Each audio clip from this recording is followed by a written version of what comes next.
waxaan idinka raali gelinaynaa daahitaankii haddana waxaan mid idin barayaa xubnaha caawa idiin matali doona riwaayadda intaa ka horse waxaan 2 daqiiqo ku soo dhaweynayaa mayga in uu idinla hadlo gudoomiyaha ururka dhalinyarada xasan sheekh iraan xasan welcome dhammaan walaalaha Soomaaliyeed ee ka soo qayb galay munaasabadda caawa way mahadsan yihiin wayna salaaman yihiin caawa halkan waxaa idinku diyaara ururka ardada dhalinta reer Ogaadeniya OSF oo idin soo bandhigi doona riwaayadii la magac baxday xasuuqii shacbigayga xisaab baa ka dambeyn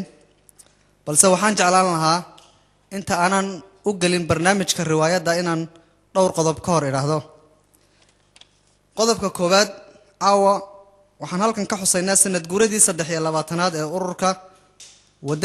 jabhadda wadaniga xoreynta Ogaadeniya ONLF oo la aasaasay 15 August 1984 ujeedada loo sameeyay ay ahayd inuu ummadda reer Ogaadeniya ka dulqaado gumaysiga madow ee Ethiopia ee muddada dheer ku soo habsaday ilaahay mahadi waad ogtiin maanta halgankeenu halka uu marayo iyo dharbaaxooyinka ku dhacay gumaysiga Ethiopia waxa kale oo aan halkan ka xusaynaa sanad guuradii labaad ee ururka ardada dhalinta reer Ogaadeniya OSF oo 2 sano jira lana sameeyay 12 bishii 9 2006ka ujeedadii loo sameeyay ururka ardada dhalinta waxa kamid ahaa in la isbaro la iskuna xidho dhalinyarta ama ardada reer Ogaadeniya in dhalinyarta la baro wadankooda iyo taariikhda halgankooda in lagu baraarujiyo dhalinyarta sidii ay wadankooda uga qaadi lahaayeen gumaysiga una noqon lahaayeen hogaankii mustaqbalka ee beritoole in la baro dhalinyarta laguna baraarujiyo asluubta dhaqanka wanaagsan iyo diinta in la baro dhaqanka iyo astaanta suugaaneed ee iyagu gaar u leeyihiin in la baro halka ay kaga yaalaan adduunka ama juqraafiga waxa loo yaqaano haddii aan inta kaga gudbo waxyaabihii loo sameeyay ururka dhalinyarta waxaan hadda ku soo laabanaynaa sababta nagu kaliftay inaanu sameeyno riwaayadda ujeedada ugu muhiimsanayd ee nagu kaliftay inaanu sameeyno riwaayadan waxa gundhigu ahaa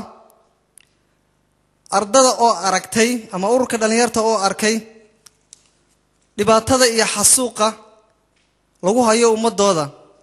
sida daraadeed waxaanu go'aan ku gaadhnay inaanu la wadaagno dhammaan shacabka Soomaaliyeed gaar ahaan kuwa reer Ogaadeniya ee xasuuqa ba'an ee indiscriminate genocide lagu hayo inaanu la wadaagno oo nu tusino dhibaatada lagu hayo inaysan kaligood u ahayn ee anaguna aanu dareemayno oo dhibka lagu hayay aan la qaybsanayno waxa kale oo nagu kalifay inaanu sameeyno riwaayadda inaanu adeegsano da'yarta u dhalatay gobolka wadanka reer Ogaadeniya sidii aanu u soo jiidan lahayn anagoo u isticmaalayna riwaayadda mataqaanay inaanu ku soo jiidano ama aanu mataqaanay ku soo dhaweyno dhalinyarada waayo hadda dhalinyarada ugu yeedhid shirar ama aad workshop u sameeysid ama aad la kulantid oo siyaabo kale ugu sheegtid runaantii inay wax badan ka qaadan ayaa laga yaabaa laakiin haddaad iyaga oo entertainment ahaan oo arkaya ayaad at the same time aad ku mudi kartaa irbadda sidii mataqaanay ay u ogaan lahaayeen waxa ka jira ee dhabta ah wadankooda hooyo walaalayaal maanta waa maalin kulansatay 2 arrimood murug iyo farxad murug maanta wadankii Soomaaliyeed dhammaan waxa gacanta ku haya gumaysiga madow ee Ethiopia oo gumaadaya arintaas oo keentay murug aad u balaaran tan labaad waa farxad ayay u tahay ummadda reer Ogaadeniya iyo dhammaan shacab weynaha Soomaaliyeed run ahaantii shacabka Soomaaliyeed aad ayuu u baraarugsan yahay wuna ka soo horjeedaa gumaysiga Ethiopia halgankeenuna maanta aad iyo aad ayuu meel fiican u marayaa ummadda reer Ogaadeniya waxay ku jirtay xasuuq aad u baan laakiin laga soo bilaabo bishii May sanadkan aan hadda ku jiro ayaa gumaysigu wuxuu bilaabay inuu laabo xasuuqii uu ku hayay shacbiga ummadda reer Ogaadeniya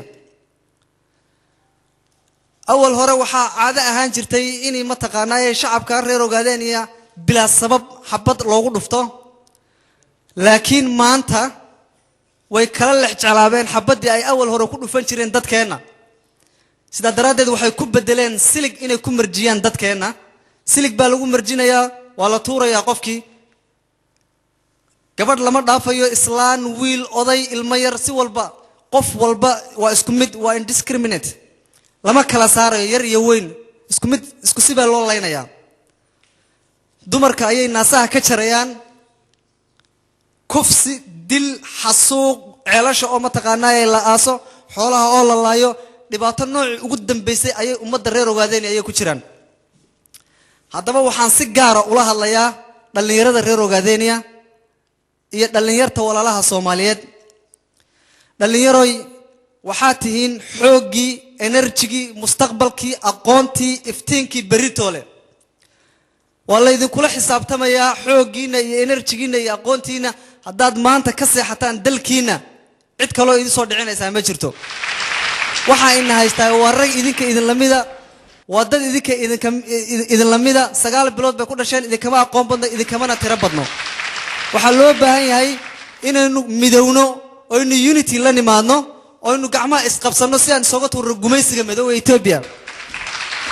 هذا بقى وحن كعصنا يا دليرتا ولا لها ريرو قاديني أما سوماليين أورك OSF وحوفر يا سيمينارو يسود وين بدن يمناقشين عد والبا أو درينسان أو دمير لي إني كسر جت الرجوميس إثيوبيا دليرتا ريرو قاديني وحيكسر وين يعني جماعة فرن waxaan leenahay walaalayaalow aan gacmaha isqabsano oo ka horeyno wadankeena gumaysiga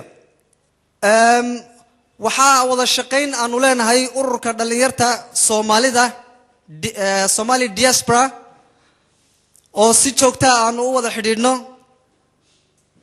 iyakuna ma taqaanaayay garabkayaga ayay taagan yihiin hiil iyo hooba way nala garab taagan yihiin